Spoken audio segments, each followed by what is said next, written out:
first few lessons covered how to sit and how to hold our hands at the keyboard. Now it's time to wake up our fingers and start moving them.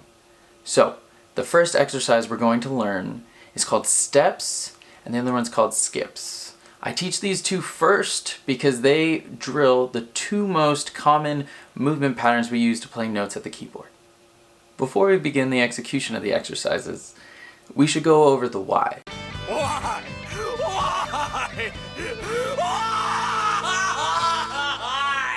It'll make it much more effective and much easier to correct yourself as you go through it.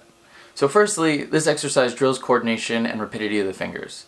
Basically, you can play better hands together and you can play faster.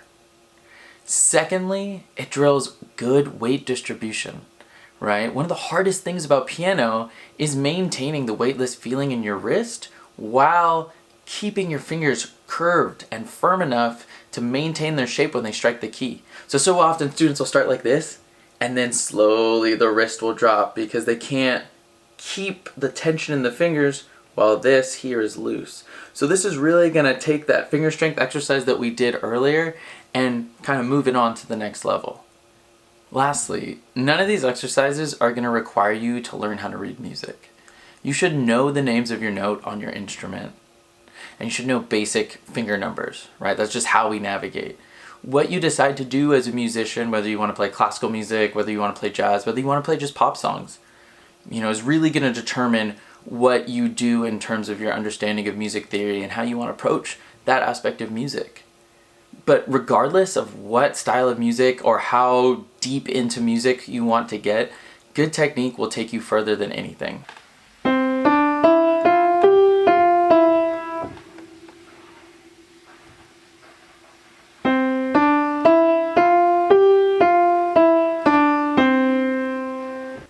Now, place your right hand in our middle C position.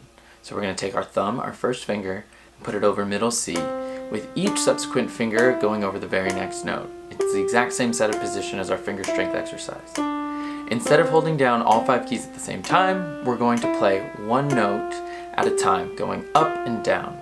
You must do this at a comfortable speed because you have to pay attention to a few things.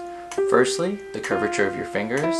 Secondly, the height of your wrist. And thirdly, overall body relaxation. We play how we practice. If you are tight and tense when you're practicing, you are going to be tight and tense for your audience when you play. Don't sacrifice your speed for being relaxed. Now, we got to repeat it on the left hand. So it's the exact same thing. For our setup, we're going to take our left hand, we're going to put our pinky, our 5th finger, on the C below middle C. Same setup, walking up and down, same comfortable tempo, checking in with your technique the entire time. The next thing we need to focus on for this to be effective is what we call legato playing. Legato is saying that there's no gap or overlap in our notes, they're connected. So think like 2 kids on a seesaw, right? One goes up, and then the other one comes down. Simultaneously, they move together. Your fingers have to do this. So this takes a lot of practice, like a lot of practice. And you have to listen. Like if you're not listening to the gap in the sound and you can't hear the overlap, then you're not gonna get better at it. So again, be patient, but really listen and try and hone in on that legato sound. No gap, no overlap. That spot right in between where it sounds like all the notes are connected.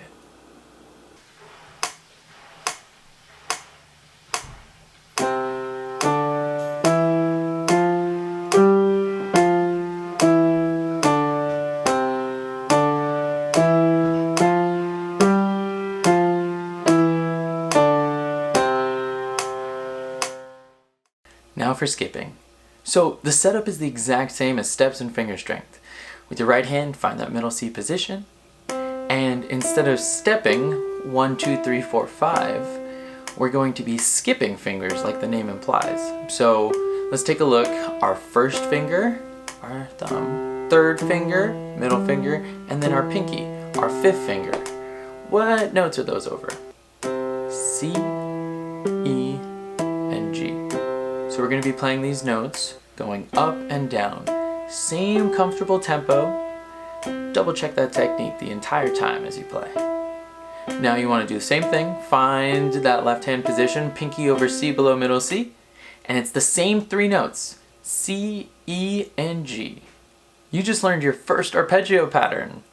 This is so important for the piano, more so I think than really any other instrument, because the way the instrument is laid out, we have quite a few different variations of arpeggio patterns. So whether you want to play something like Adele,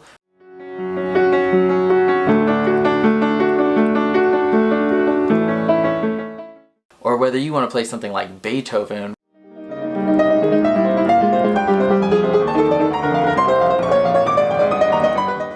which seem totally different in terms of like style and approach, you gotta know your arpeggios. Now, what to do to make this exercise effective? This is a tool, just like any other, right? Think about a hammer. You can use it to build a house, or you can just drop it on your toe. It really depends on the focus of the user wielding the tool to determine how effective the outcome is. So, most importantly with this exercise and anything else you do with the keyboard, start slow and gradually increase your tempo. By starting slow, you have the opportunity to think, right? Those 3 tenets of the technique that we were talking about. If you can play fast but your technique is terrible, you will not play any faster.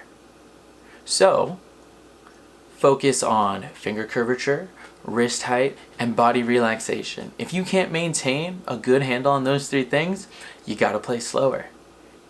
So the last few things to focus on. Firstly, go hands separate until you're ready. Keep trying to put your hands together. If it's not working out, don't worry about it. Just keep doing hands separate. We all learn at different paces.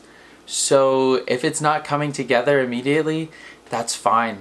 It will. I promise you, it will come together. And then lastly, how many times to do this in a practice? 5 to 10, probably be a good amount. You want to do it enough so that you're getting comfortable and you can gradually increase your tempo, I don't know, maybe once a week, once every few practices, something like that. If it's getting to the point where you're increasing your speed but your technique is starting to decline, definitely decrease the speed back down. Good technique trumps all. Take your time with this and every exercise and you'll be fine.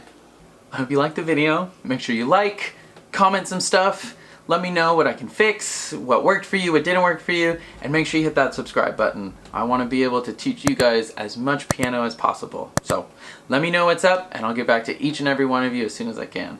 Thanks.